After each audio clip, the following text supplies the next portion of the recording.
ఈ జ్ఞాన విచారణ, తన స్వరూపం ఏమిటి, ఈ జడమైనటువంటి దృశ్య స్వరూపం ఏమిటి, ఈ రెండింటిని విచక్షణ చేస్తాడు ఎవరో శ్రీకృష్ణ పరమాత్మ. దీని పేరే విభాగం. రేపు 13వ అధ్యాయం దగ్గర నుంచి శ్రీకృష్ణ పరమాత్మ సెపరేట్ చేస్తుంటాడండి. నశించే వస్తువు ఉన్నది ప్రపంచంలో, అసారమైనటువంటి సారభూతమైనటువంటి వస్తువు ఉన్నది. ఈ రెండింటిని వేరు చేయటం.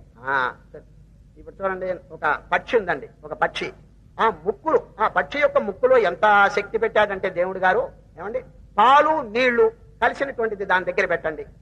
ఆ పక్షి ఎవరో తెలిసిన హంస. ఆ హంస పక్షి ముక్కులో ఎటువంటి శక్తి పెట్టాడంటే, ఆ పాలు నీళ్లు కలిసింది కనుక దాని దగ్గర పెడితే పాలు మాత్రం తాగేస్తుందండి. పాలు మాత్రం తాగేసి నీళ్లు వదిలేస్తుందండి. ఆహా, ఎటువంటి కెపాసిటీ పెట్టాడు దానికి. కనుకనే పరమహంస అంటారు. పరమహంస అంటే ఎవరు? హంస వలె వ్యవహరించేవారు. హంస ఏం చేస్తుంది? సారం తీసుకుంటుంది, అసారం వదిలేస్తుంది. ఈ ప్రపంచంలో రెండు ఉన్నాయండి, అసారము సారము, ఆత్మ అనాత్మ, దృక్కు దృశ్యం. ఈ విధంగా రెండు ఉంటే ఈ తెలివిగల వాడు జ్ఞానం ఏం చేస్తాడంటే రెండింటిని విభాగం అంటే సెపరేట్ చేస్తాడు. చూడండి శ్రీకృష్ణ పరమాత్మ ఇప్పుడు ఎంత ధైర్యం చెప్తున్నారో వినండి. అర్జున ఏడుస్తున్నారు కదా. మొట్టమొదట మీకందరికీ ఒక సందేహం కలగచ్చు. What is the first lesson Sri Krishna teachers? What is the first lesson?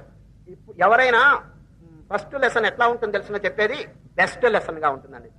ఎన్నో ధర్మాలు చెప్పదలంచి శ్రీకృష్ణ పరమాత్మ నోటికుండా ప్రప్రథమంలో కనుక ఏదైనా వెలువడిందంటే it is important and precious lesson. చాలా విలువైనటువంటి పాఠం అనమాట. ఏం చెప్పాడు?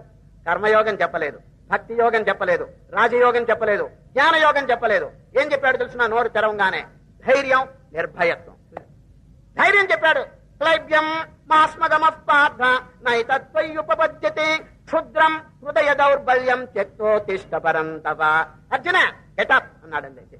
ఊరికే మూలుగుతో కూర్చున్నావు, ప్లీజ్ ఉత్తిష్ఠత, జాగ్రత్త అని చెప్పి ఉపనిషత్తులు ఘోషించినట్టు చెప్పాడండి. అది లేవయ్యా ముందు. ఏమిటి నువ్వు ఎవరు?